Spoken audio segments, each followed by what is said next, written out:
I had a funny story about that. One of the summers that I worked in Alaska, I was working with one of the people, the ladies that was head of the project was from Israel, and we were in a boat, and it was had 2-cycle motor, and so periodically I was kind of the maintenance, kind of low rung on the totem pole. I was just the general go-to guy, and so one day we were out in the boat, and I said, "Did anybody check the oil?"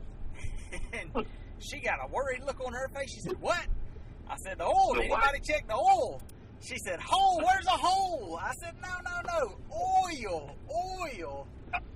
Yeah. She was relieved that I was only talking about oil and not a hole in the boat. So I never even knew there was another way to say it. That's it, man. Hey y'all, welcome to the Coyote Trapping School podcast, brought to you by Cots Bros Lures, the title sponsor of the show here. So whatever you need so far as bait, lure, trapping equipment, either new traps, we all need some new traps, right? Or stuff to get your current traps ready for the upcoming season. I'm thinking dye and wax this season. I've gone with a lot of different stuff, painted, and I think this season I'm just going to go back to the old faithful tried and true dye and wax and call it good. But whatever you need, dye and wax included, Cots Bros can get you hooked up and get you ready for the season. Speaking of the season, one thing before I talk to you about the interview that we got lined up, I'm just trying to think, kind of thinking through my strategy for the upcoming season, because I've hit...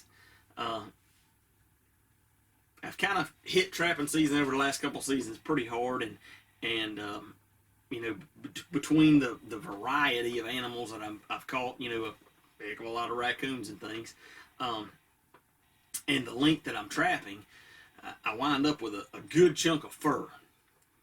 But as most everybody well knows, especially us folks in the South here, having a lot of fur is not necessarily the best thing, because even if there are good markets, you still got to get it somewhere, right? It's got to be put up, and so just trying to think through. I'm trying some of this other stuff to try to. I've got tanned fur. I've got fur that's at moil right now, getting tanned, and trying to come up with an alternative market, which is me doing something with it, right? I only got so much time to work on things. So just trying to think through how can I best kind of get the most out of the trapping season. My son, Chief goes with me a lot, and maybe I don't know, just trying to think through how I can and maybe get him more involved, because honestly, running a especially around work, even a small line, you check traps in the morning, you got to skin in the evenings and put up fur, and it's a lot of time, right? And so just trying to think through what is the best strategy. How can I make the most of the season? So I still plan on doing the daily trap line videos, and I'm also trying to kind of plan out how I can maybe make a little bit higher quality production, probably not during trapping season, but after trapping season, because, man, as I look back and think about it, I've got a lot of video footage, and how I can kind of pair that together into kind of like what the Hoosier guys are doing with, they've started doing their daily videos, but they've always done this posted during the summer, which I think they're publishing them right now, but they're kind of their episodes, which is kind of a walkthrough of the season, kind of more of a TV style format, all on YouTube, but kind of thinking through that too, and how I can try to target that as being a little more educational, maybe something that non-trappers may watch and hopefully pick up something more from, because I try to throw things in to the daily trap line videos, but a lot of that, I know a lot of y'all are watching those and seeing some of the, seeing the basic sets and stuff, every time is may not be high on the priority list. So anyway, just kind of thinking through that, and thinking through like I said, how can I best make the most of this trapping season? Keeping the family involved and not taking a lot of time away from the family, but also have a good trap line, have a good set of furs that I can do something with, and hopefully produce something with, because one thing that I am becoming a more firm believer in is, if we want to buy people into our way of life, if we want to get people on the side of the trapper, then I think it's going to be important to show people what we're doing with what we're catching, right? How our fur is being used. I feel like that would be a better seller, and maybe make folks get help people kind of see our side a little bit better of the positives of trapping and what trapping really is, versus these high-end fur coats that our furs go to be made into, or whatever, in some other country, and they never see the light of day back here in the good old US of A again. So, man, I really like the idea, and am continuing to try to work through how we can try to use more of our fur here and promote our fur for use here. I think that would help with our calls, if that makes any sense. So anyway, just a little food for thought. If you're thinking through planning out your trap line, you got different ideas or thoughts, shoot me an email. Let me know, Chris@CoyoteTrappingSchool.com. I'd love to hear about what your thoughts are, especially with the everything going crazy. Who knows what this whole coronavirus is doing, keeping things shut down. The good thing is it may let more people have time to trap, right?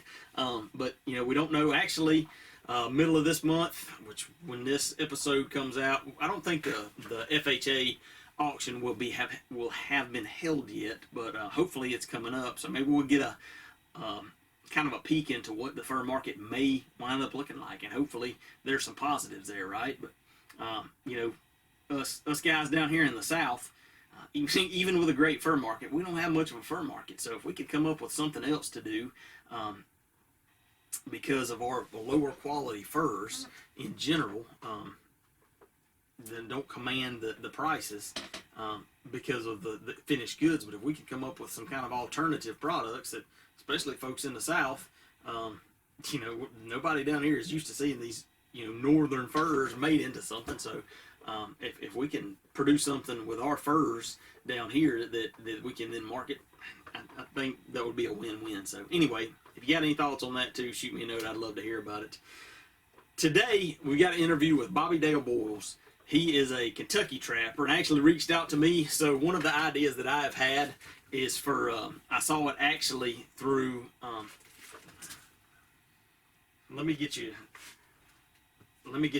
her name. It's Christy Ruby. So Chris C. Ruby Designs is her on Instagram. She's also on Facebook, Christy Ruby, and probably C. Ruby Designs. But I don't even know where I was going with that. But anyway, just somebody that's making use of furs, and her stuff is really incredible. Just the intricacies of some of the detailed sewing and placing of furs and colored furs is really neat. Like I said, I don't really, I got off on a tangent there and forgot where I was going. But anyway,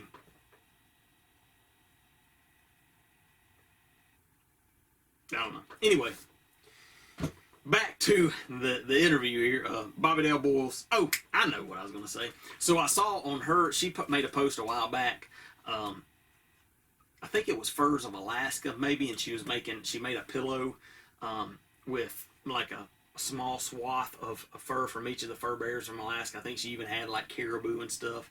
I was like, man, that's really cool. It would be kind of neat to do maybe a fur bearers of the Southeast or something like that with all of the furs from the Southeast. And so the one thing that I mainly lack is mink. And so Bobby actually reached out to me and said, hey, I got a couple mink. You want them? And I was like, man, that would be amazing.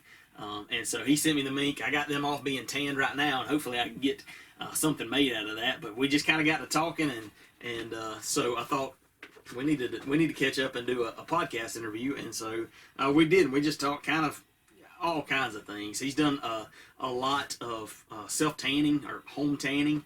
We kind of walked through his process, which I've tried the same thing, and I didn't put the work in, especially in the braking section that needed to be. And so I had an experiment with that, and I said, you know what, I'm gonna let the professionals tan my stuff. But I do think it might be something that might be worth working through again, because the tanning process really is not that arduous. You know, it's a multi-step process, and you got to kind of keep things in line and don't let things go too long. But it's really a relatively easy process if you've got the time to put into it, and especially at the end in the braking stage when you're trying to soften that hide. That's kind of the main process. But anyway, I think you're going to enjoy this conversation. Just a couple of good old boys chewing the fat and talking trapping and different things. So I hope you enjoy it, and we will catch you on the next episode. All right, so today we're here with Bobby Dale Boyles, a Kentucky trapper, and so Bobby, give us a little rundown of yourself, how you got into trapping, and we'll go from there. All right, man. I appreciate you having me on. I'll give you a little background about myself. Set my first traps probably way back in '80. I was about 14 years old, 85, 6 time frame. My brother actually taught me most of what I knew starting out.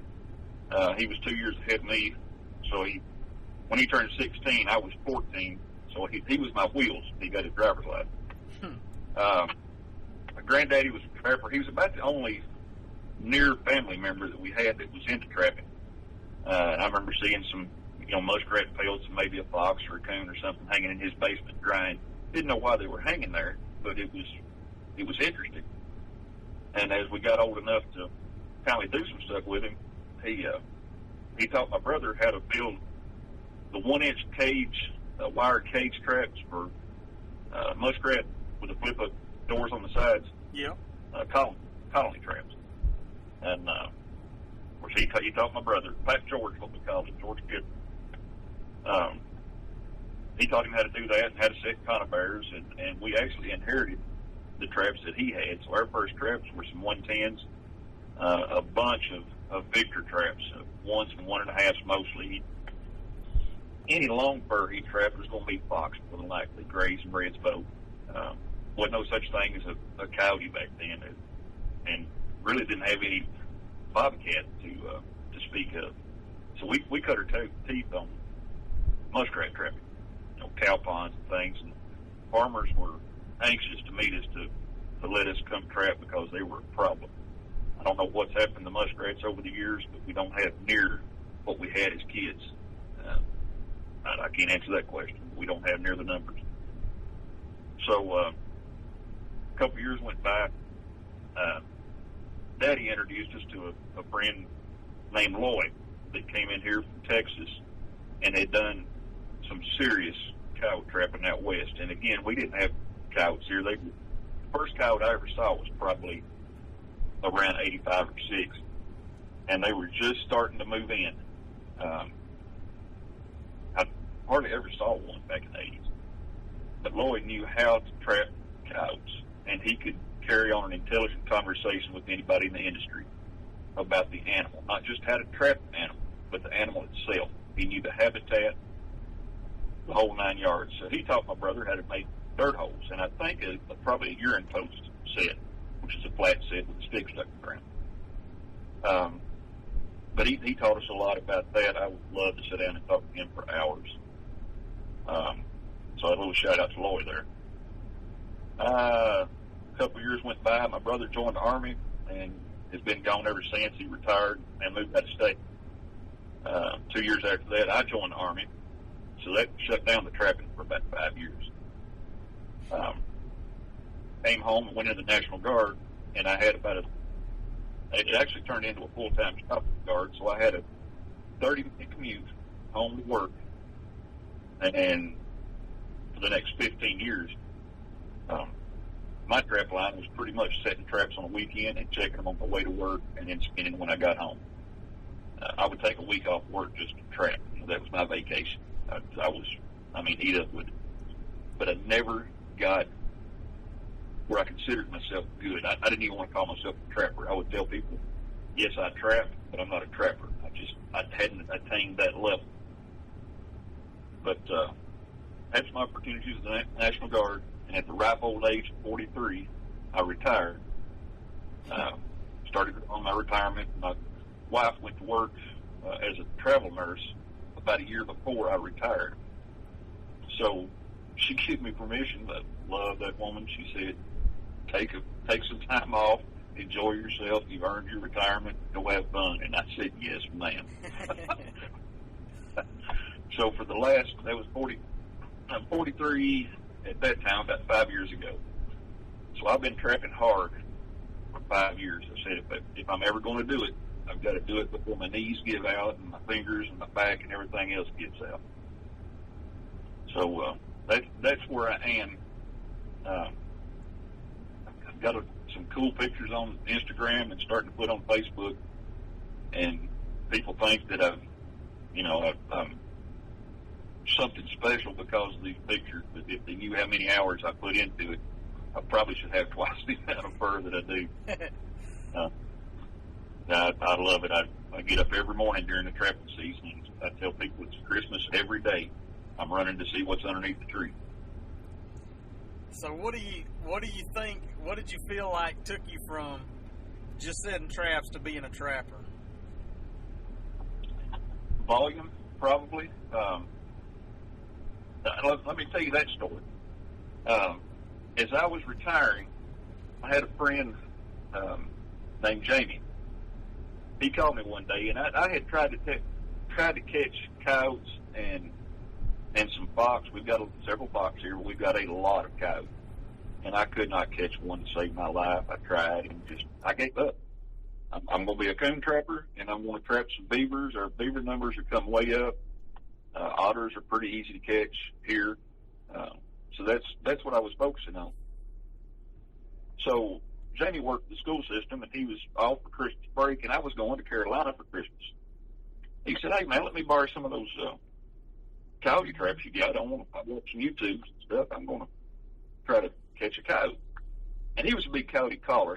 He called a lot in to shoot, but he wanted to try to trap one. I said, "Man, I've got some number 3 bridgers. You got about a half dozen," and I was converting them to ground sets for beaver. But I gave him my stakes and my 6 traps. I said, "Knock yourself out. I'll see you after Christmas." So I didn't think anything about it. Good luck to you. So I'm in North Carolina, and my phone dings one day with a text message, and it's a picture that Jamie sent me of a coyote bouncing around on the end of a chain and one of my bridgers. So I called him, and he told me the story, how he made the set and what he watched on YouTube. I congratulated him, and I hung up the phone thinking, a blind hog will find an acorn sometime. Didn't think much about it. A day or two went by. Ding. Jamie sends me another text. He's caught another coyote. A day or two later it goes by. He's caught a bobcat. I said, "Come on, man." So I couldn't get home from Carolina fast enough. And he took me out on his trap line and showed me what he was doing, how he was doing it. And then Christmas break was up. He went back to work. So I took my bridgers and went on my trap line, and I was checking some coon sets on a creek one day. And walking back to the truck, I looked down, and there's a mouse hole. It was beautiful. It looked like a mouse made it. It was something spectacular, and about 3 steps beyond it, there was a dead mouse. It was like the stars aligned or something. If you don't take that mouse and stick it down that hole and put a set in front of it, you're stupid. So I did. I had a trap on the truck, and I put the mouse down the hole, and I dug out a bed in front of it, and I buried that bridger and came back. It was 1 or 2 days later, there's a coyote yanking on this chain. I broke through the ice, and from that day, something clicked in my head. Yes, you can do this. It's not a mythical creature that cannot be caught. So Jamie and I started trapping together for a while, and we put up that year. I think we caught 12 between us and 4 or 5 bobcats. He wasn't interested in the fur; he just wanted to catch the animals. So I was taking all the fur. So I learned a lot about the fur handling that year too. And that was probably just 2020. That's probably 2015, 15-16 winter. And Jamie's work schedule changed, so he wasn't able to keep trapping with me. But I give him a lot of credit for teaching me not just to coyote trap, but to believe, yes, you can do this. And the next year, I think we caught 25, and then I've averaged 50, I think, the last 3 or 4 years. But I've focused on coyotes, and again, I'm working part-time for a guy that's sending some contract work my way. I'm able to set my own hours and take as many days off as I want. So our season runs from the middle of November, roughly around November the 12th, all the way to the end of February. So we've got about 115 days in Kentucky to trap. And I trap every one of them. I've got steel in on the first day and the last day.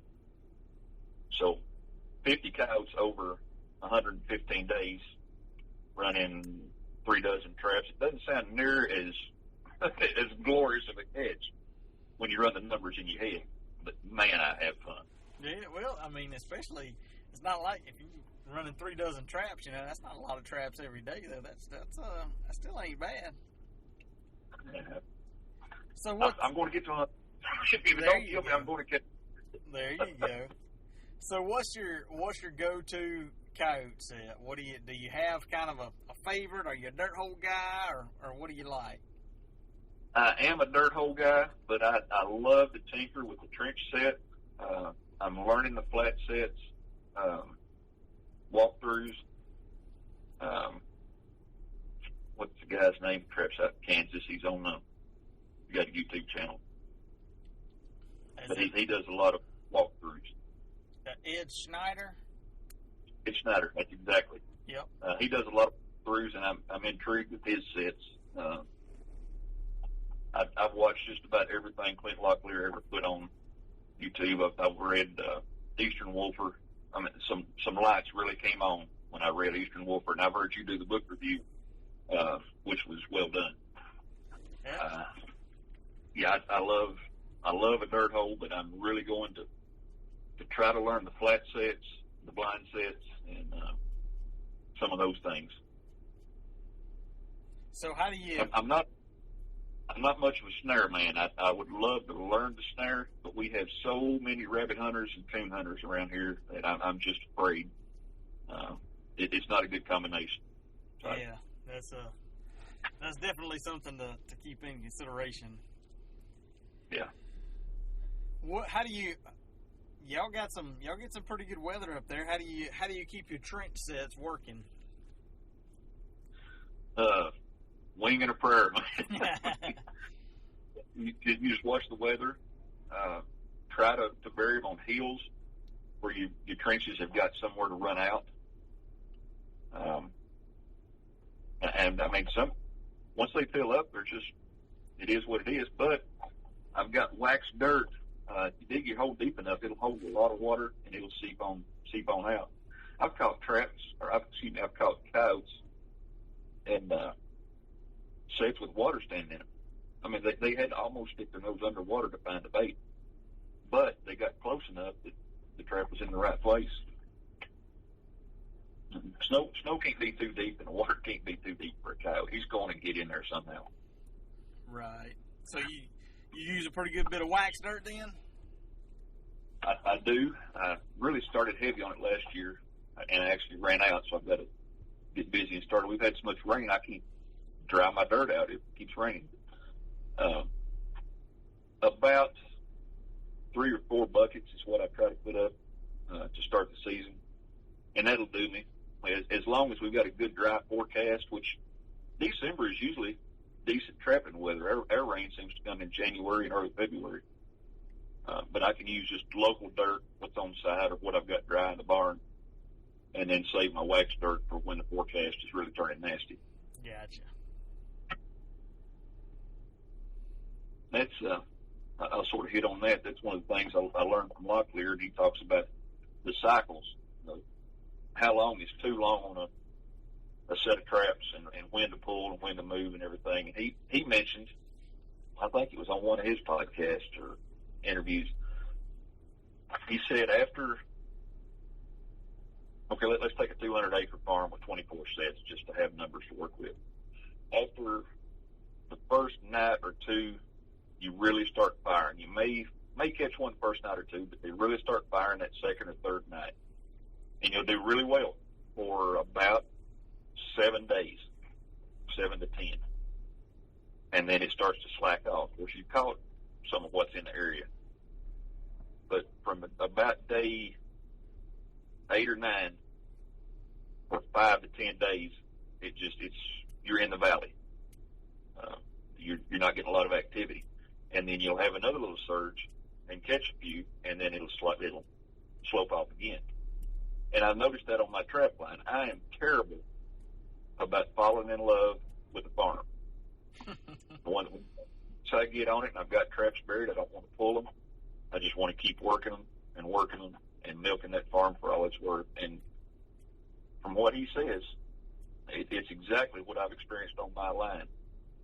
I need to start hitting that farm about 10 days or maybe 2 weeks and pull.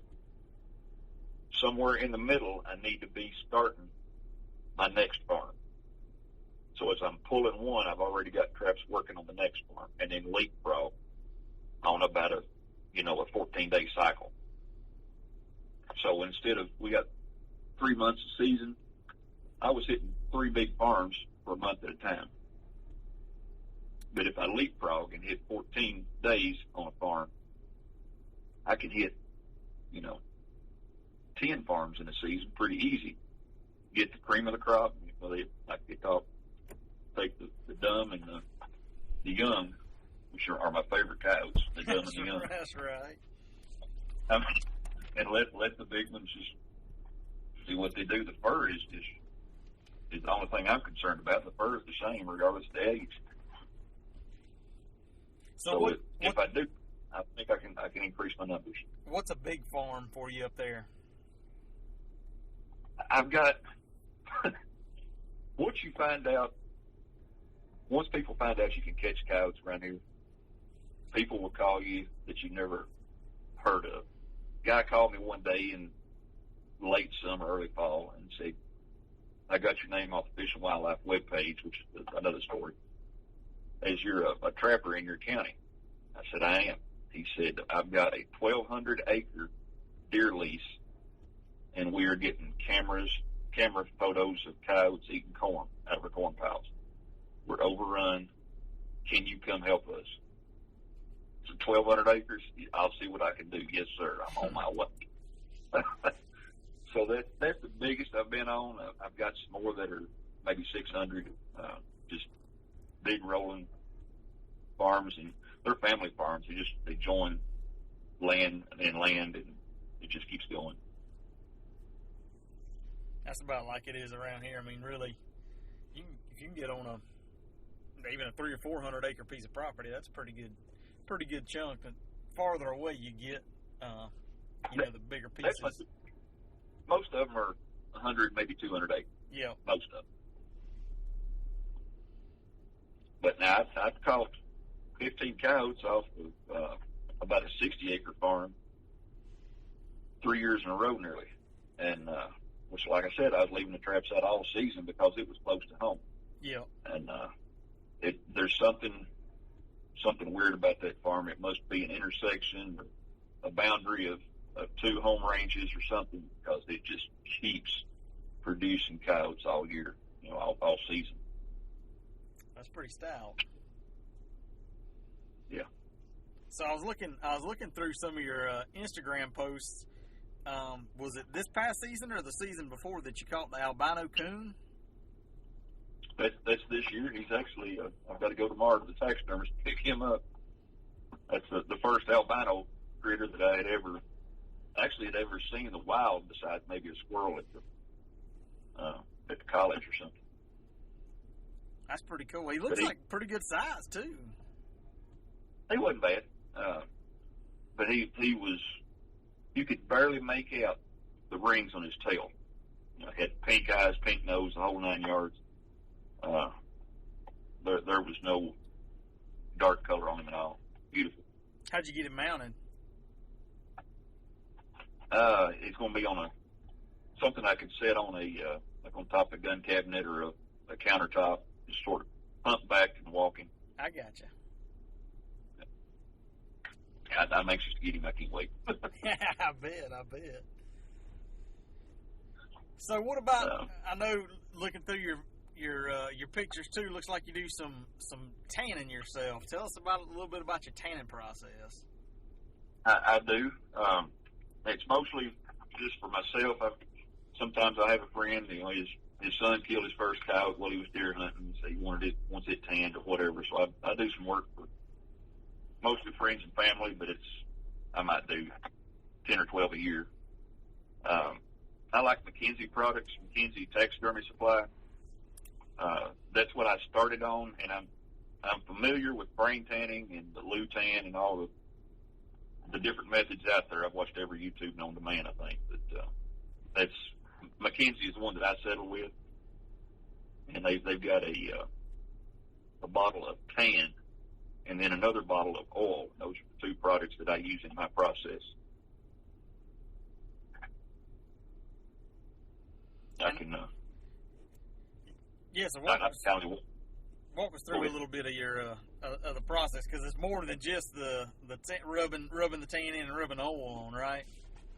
Yeah, it's the main thing with any animal that you harvest is get it clean and dry and cool as fast as possible. All the skinning and fleshing part of it is the same as if you're going to sell it on the market. You can. I've tanned some cased, which is, you know, like you sell a coon, and I've sold some blanketed, which is splitting down the belly and open it up like you lay a blanket on the back of a rug or something. I like to keep all of mine cased until I get done fleshing them, because they stay on the fleshing beam better. I actually had put some notes. Wash it in a degreaser, a Dawn dishwashing liquid or 409, like you clean your kitchen countertops with, are good degreasers. Any product that cuts grease, that's animal fat. That's what you want to do. And lay your skin out on a board with some kind of an incline, maybe 20 degrees or something, and pour salt to it. Use non-iodized salt. And it don't have to be an inch thick. Just cover the whole skin. If it's cased, then you have to cover one side and flip it over and cover the other side.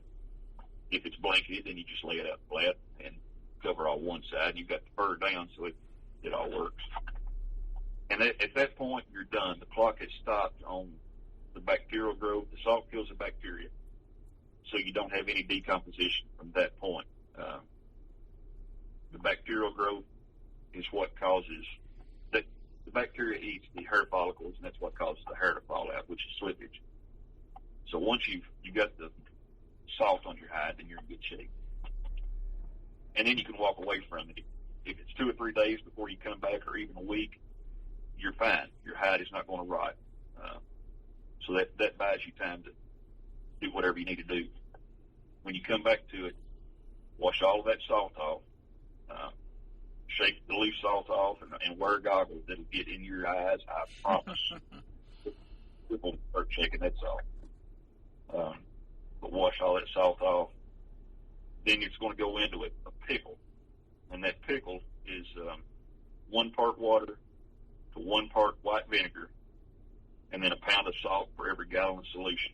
So let's say for a coyote, you'll put about a gallon of water and a gallon of vinegar. So 2 pounds of salt.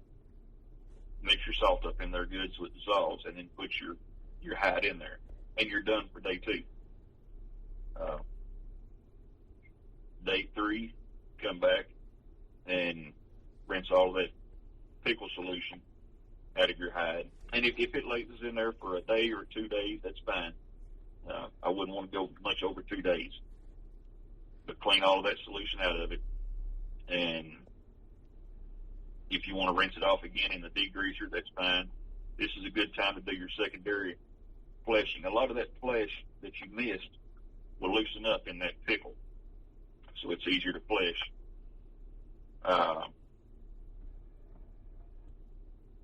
And then roll it up in a towel. Just lay a towel out flat, lay your hide on it, roll it up, and that's going to wick most of the moisture out of your hide. And you can let it sit overnight, or you can roll it up for a couple hours, and let it pull that moisture out, and then start the next process. Once it's dried, you can take some scissors and clean up around the face and the stuff that was hard to get to with the fleshing knife, and trim it up. After you've got it dried in that towel, it's not going to be, dry as a chip. It's just going to be damp. Now you're going to take a paintbrush or put on a rubber glove and brush it on with your hands, but you're going to pour that tan on that hide, just enough to cover all the surface, and let it set roughly overnight if you start on the evening, 12 hours or so. Then you need to really watch it. It'll start changing colors.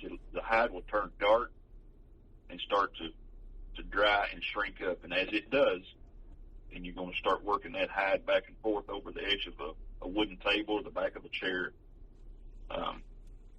and loosen those fibers up. And as you pull it, the hide will turn creamy white. I mean, like eggshell white. So you know what you've stretched and what you've not. Get everything stretched out. Some parts will take a little longer, like the nape of the neck on a coon. The face will take a little longer to dry out, but most of it will work up pretty good in about 12 hours. After you got it good and broke, and it'll be pliable, almost like a dish towel, then lay it back out on your and apply the oil. The oil is basically the softener, and it'll get down in between those fibers where you broke it. When it turns white, that's the fibers separating. So this oil will get down between the fibers, and as it dries, then you need to do the same process again. Break the hide and soften it up. And then the last step, once it's as soft as you want it, rub some baby powder on it. It'll make it smell good, and it will. The baby powder gets between the fibers, and that keeps it from drawing back up anymore. And at that point, you got a finished product. Watch some videos and read some books. Don't make this your. This is the way the guy said to do it. I probably missed a step or two. But that's a pretty good. Don't be intimidated. Yeah, don't be intimidated, because no step takes more than about 20 or 30 minutes. It sounds like a lot, but each day is about 20 minutes of work, and you're done. Yeah, I don't think most people realize the number of steps. Like you said, it's not a lot. It's not a lot of work, really, but just the number of steps to go through to get it from raw hide to a finished tan products. I mean, that's why when you send it to a tannery, it takes 3-4 months to get it turned around, because it's a whole process. Yeah, and it's the steps that I do it. You can do it in 5 days. I have turned them around in as short as four good days, and everything just fell into place. But it could take you 2 or 3 weeks, because there's some of those steps where it can actually set, like in the salt. It could set for a week with the salt on, and it doesn't hurt anything. So just take your time and enjoy yourself. There's some of those steps that your kids can help you with. Yeah, for sure. So do you just kind of tan a few for yourself wall hangers, or do you what do you do with most of your fur? Do you sell it? I first just started tinkering with it to see if I could do it, and I wound up accumulating. I wanted one of everything. I've got an otter. I've got a beaver. Beavers are hard. They got a thick hide, and they're just hard to finish. But I've got one of every fur bearer that I've trapped, and I've done some deer hides, and that was cool to have a collection. And then I just kept doing some more. And occasionally you'll have a friend that's built this nice cabin, and he said, man, I would love to have one of those hanging in the cabin. So I give some to family and friends and whatever. And then somebody sees these pellets hanging in the cabin or in the sports shop or somewhere. And word gets around, who did that? Well, then the phone rings, and I've got to do another one for somebody, and they've got it in their man cave. So it's stuff like that. So what about your main fur? It looked like, did you send or get your fur this year to at fur harvesters? Yeah. Of course, everybody knows NAFA's gone. I sold a NAFA for probably 20 years or so. I hated to hear that they were gone, but I'm excited about the opportunities through FHA. We dropped ours off. COVID hit, so we're supposed to drop ours off in April. And it was, I think, mid-June sometime when the truck actually came around to Kentucky. And a buddy of mine rode with me, and he dropped his fur off with him. So that sale is supposed to be the end of August, I believe, the end of this month. We're just excited to see what happens. I'm not expecting much, but hoping. Fingers are crossed. Yeah, I'm anxious to see, just because I got some fur that was at NAFA last year that presumably will be in that sale. So, like I say, we'll see. Me too. Man. So, what about, how often do you run across mink in your neck of the woods? I see more mink on the road in February. That's when our rut hits, is February for mink. And I get most of mine roadkill. I've got no lies to tell. But somehow they're in good shape. I sent you a couple. Both of those were roadkill. Yep. But they look like they crawled out on the road and died of a heart attack. They must have been hit by bicycles. I don't know. But they were in perfect condition. I've not trapped. The only mink I've actually ever trapped was in a conibear in a muskrat den set. So we have got some. I see more tracks than I see mink. I don't target them much. They're a really cool animal, and I almost hate to catch them because we have so few. Right. But I do see them occasionally fishing. They'll be running up and down the banks along the creek. That and gray fox is the other thing. We have a few gray fox, hardly ever see them. We've got a good, healthy population of reds, but I don't know what's happened with our grays. We don't have numbers. Huh? Did y'all used to have more grays? We did. We was growing up, and probably in the 80s, you would see as many or more grays as you would reds. And now it's flip-flopped, and I don't know if that's because we've got more bobcats now. Bobcats are big. We've got all the bobcats you want. It's not uncommon to see them any day deer hunting. But I never see gray foxes. But it's not a Kentucky thing. It's a regional thing. Because when I go to the drop-off site for NAFA or FHA, every time there'll be another guy that comes in with a trailer load of gray fox. And he looks at my few reds and he said, where did you get those? You know, his county's full of grays and doesn't have any reds. So right. Probably terrain, a lot of it. They've got more wooded area where we're a little more open. Yeah, that seems that seems to have a lot to do with it. That's the way it is. It is down here too. Is I went a while, trapping, caught a bunch of grays before I ever caught any reds, but I was always trapping timberland, and then once I went down south and got into some of the farm fields, then I started picking up some of the reds. So it's funny how that difference there, that just the habitat and the different critter, what they're adapted to. Reds love that open terrain, and the grays love the thickets. And I don't know if there's any truth to it or not. I've been told that when the bobcats really got populated here, that's when our grays disappeared. And it's not, my understanding is it's not that the bobcats are eating the grays, they won't share the same habitat. And the cat's in charge. Yep. So the Grays got somewhere else to be. Yep. We have a pretty good population of both. One particular trap line check that stands out for me is I caught I had two sets coming out of just an old dim woods road coming out to just a small field, kind of like a food plot opening. And I had a bobcat, a small bobcat, but a bobcat in one trap. And as I got looking at the other one, I could tell something wasn't right. And I had a gray fox in the other one. It was dead.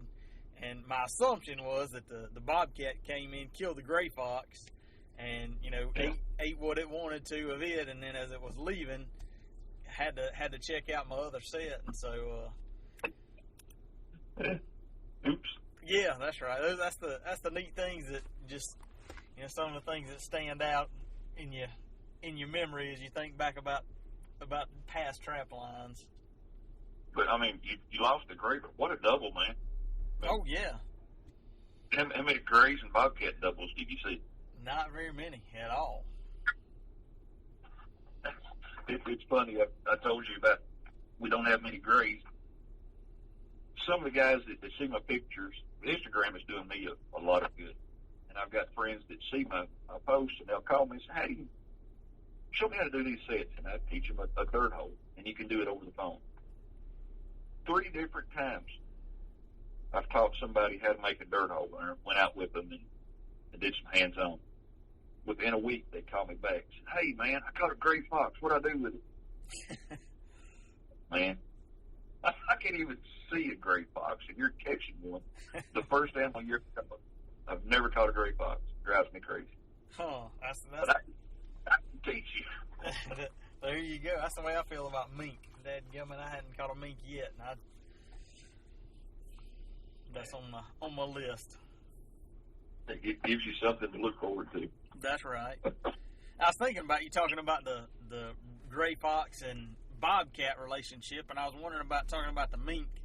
Because you said y'all used to have pretty good muskrats, pretty good population of muskrats. We did. I wonder how that plays in with the drop in muskrat population and the drop in mink population, because I think we could probably say pretty similar thing for down here too. Yeah, I don't know if there's a connection with the river otter, which I know they're fish eaters. I don't know how much small game they eat. I don't know the creature as well as I would like to. That's one of the things I want to learn.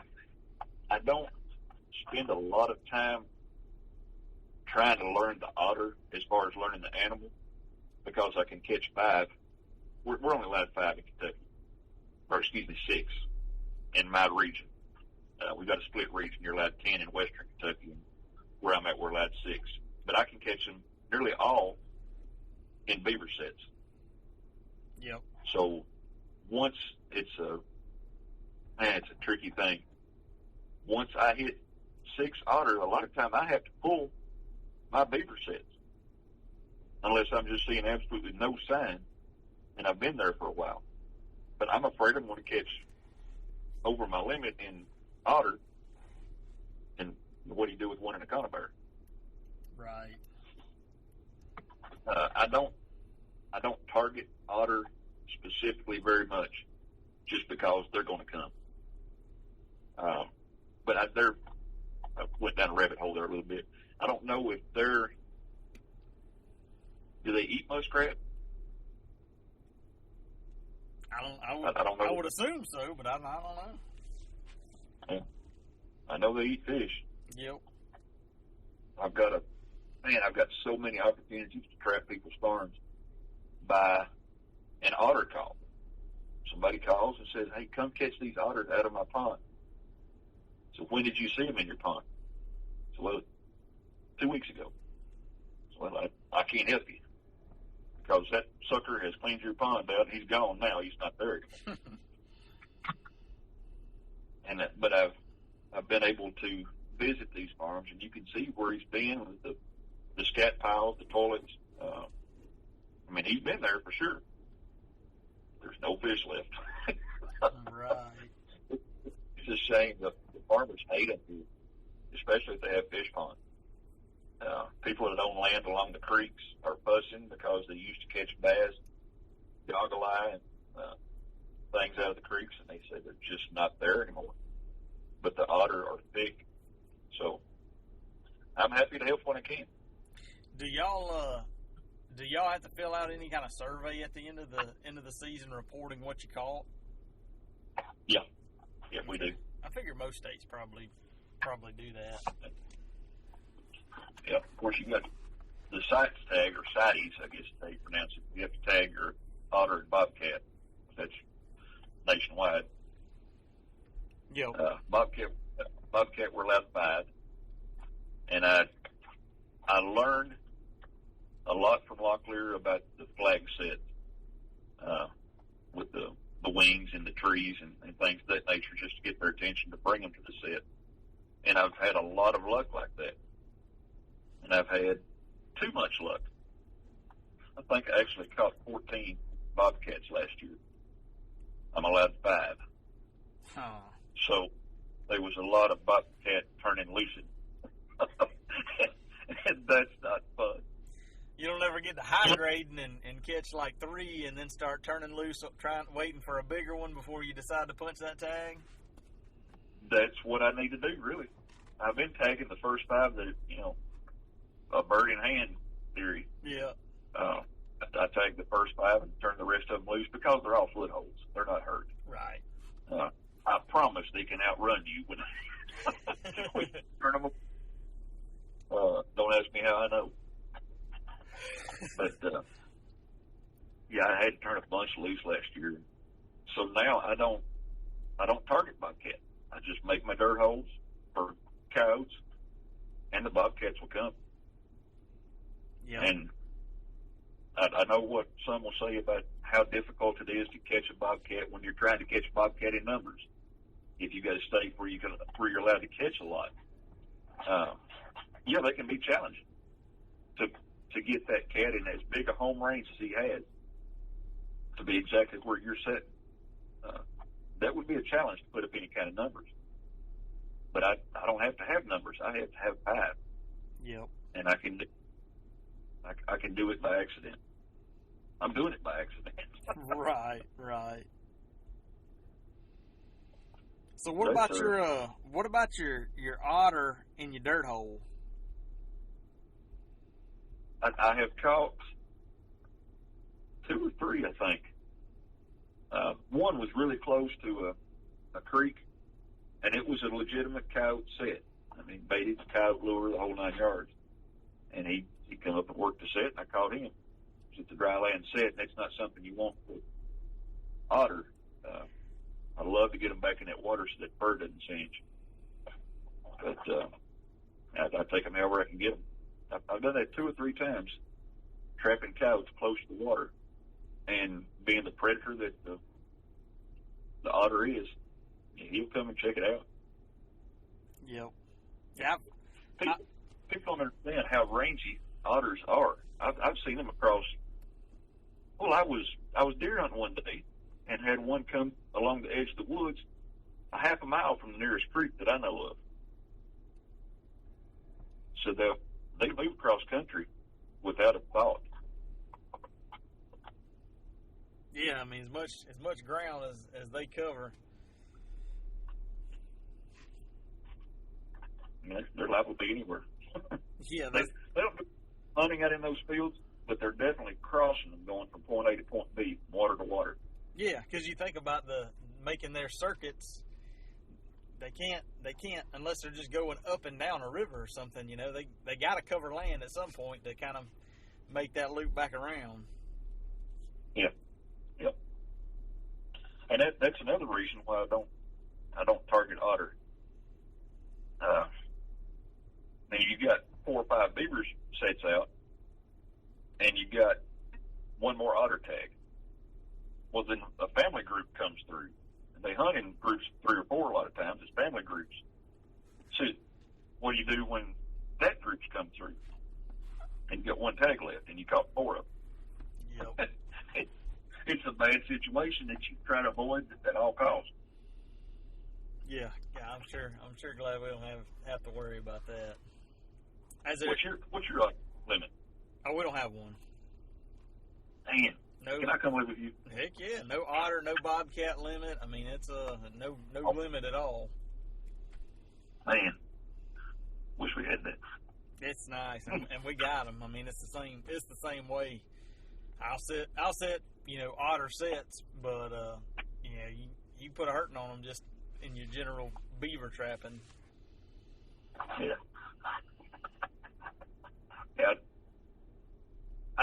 We were talking about coyotes earlier. That's my bread and butter. I'd rather trap coyotes than about anything. But I am a sucker for a creek.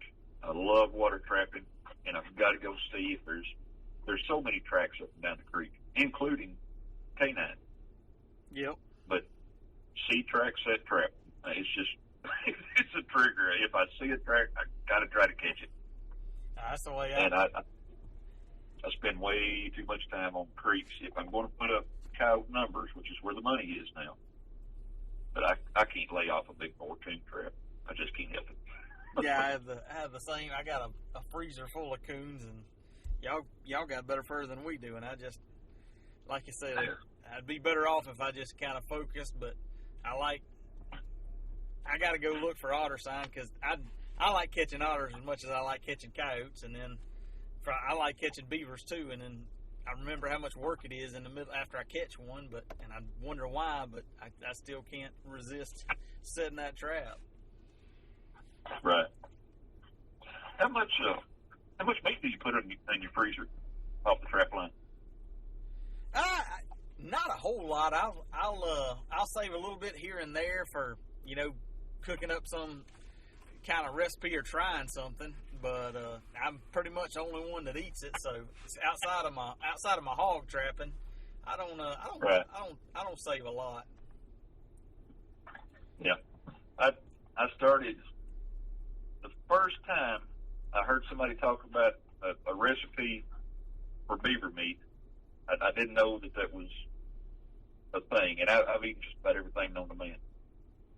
But I tried a beaver recipe, and I cooked them in a crock pot with potatoes and carrots and onions. I'd as soon to have a beaver roast as a pork roast, I believe. They're that good to me. Yeah. I put 20 or 21 in the freezer last year, and I've been eating beavers all winter. Huh. And there's as much meat there as probably 2 doe deer nearly. Yeah. So, yeah, beaver meat, people don't understand. It's amazing. I've tried just about everything on the trap line. I've got a few limits. There's some lines in the sand that I'm not going to cross. I'm not eating a canine, and Bubba ain't eating no skunk. It ain't happening. But just about everything else, bobcat is amazing. Yeah, I've got a bobcat hindquarter in the freezer right now. You can't skin a bobcat and look at that meat, and I mean it looks like you need to try it. It's rabbit meat to me. It Yeah. looks exactly. Man. Yeah, I've tried about everything else, but it's beaver is one of my staples. That and deer. I eat as much of that through the summer as anything. Yeah, I'm anxiously awaiting bow season because I'm getting down to my last few packages of deer meat, and I got to thin some out around here at the house. They've been hitting my garden pretty hard. I haven't been able to keep them out, so I've got a vendetta now. So yeah, you have several deer too, aren't you? Yeah, 12, only 12. So only. Yeah. We get 4. 4. So one more thing I was going to ask you about is I saw you built some bat houses. How has that worked? Are the bats taken to the houses? Man, I wish I could tell you yes. It's a hard thing to check because I've got it about 15 feet up in the eave of my barn. It's on the outside. Without going out and shining a light up in there, but there's no way to check it. I do have a street light out here, and I do see a lot of bats flying around it, but I think they're coming from a cave across the street. So I've got bats here. I just haven't checked my bat box to see if they populated it. Gotcha. But I need to do that. I I keep looking on the ground under it for droppings to see if there's any living in there. Of course, there would be droppings on the ground, but I've not seen anything yet. Yeah. So they say it takes them several years sometimes to find it. Yeah, I get questions a lot in doing kind of my nuisance business stuff and dealing with bats, and a lot of folks want the bats around, they just don't want them in their house, and they ask me about bat houses and whatnot, and I just I don't know how you attract them specifically to there. I'm sure they find it at some point, but trying to run them out of your house and run them to a bat house that I tell them I wouldn't put at least close to the house, try to get them away from the house a little bit, but I don't know. I don't have enough experience with it, so. Yeah, I love my birds. I've got bluebird boxes they raise every year, and martin houses. I've got a few martins trying to colonize here. I'm excited about them. I love to sit out in the yard and watch the birds. Yeah, that's just even like the deer. I hate it when they get in the darn garden, but seeing the stuff around, that's I don't know how or why, but it doesn't get old. They love that sweet corn, don't they? Yeah, that's for sure. Strawberries, they demolish my strawberries in a hurry. So. Wow. Well, Bobby, man, we're running up on an hour here, and is there anything that you wanted to hit that we didn't cover? We've covered a pretty good array of things. There's one other guy that I wanted to get his name mentioned. It's my dad was a game warden for about 27 years here in Kentucky, so we grew up in a law enforcement household. So I mean, we knew the letter of the law, and he enforced it. We get a ticket and a butt whooping. He kept us straight. But Daddy introduced us to a lot of landowners, so I appreciate everything that he's done to support us as trappers, learning how to trap. And he had a supervisor, and we call him Captain Mac. He's just like family to us. And he is a trapper. He's not only in law enforcement, but he understands trapping, and I could talk to Captain Mac about things that I experienced on the trap line, and he would say, now this is what the law says you can and can't do. And then he would tell me the trapping to the law, because he understood both sides, and you have to look at it from both ways. So he's been a sounding board over the years and a mentor as far as trapping. He's taught me a lot about fur handling. So I want to give him, if he listens to this, or if anybody else is listening, he's been a world of help to me over the years. And this guy named Chris Pope, have you heard of him on Coyote Trapping School? I've watched a lot of stuff on him. I don't know. He seems to know what he's doing. He's just a good actor, I can tell you. Yeah, we've got to talk. It's going to be a long conversation. We've got another conversation to have offline about these hogs. I want to learn more about that. It's a lot of fun. It turns into work pretty quick, like most things do, but it's a lot of fun. So that's my kind of work. That's right. That's where I'm at too. So have another conversation offline about that. All right. Well, folks can follow along with you at on Instagram at Bobby Dale Boyles. I'll tag you in Instagram when this goes live. And otherwise, I guess we'll catch up with you. Maybe check in with you, see how you're progressing towards that 100 come this season. Yeah, we'll give you an update. All right, that sounds good. I appreciate it, Bobby. Enjoy the talk. See you.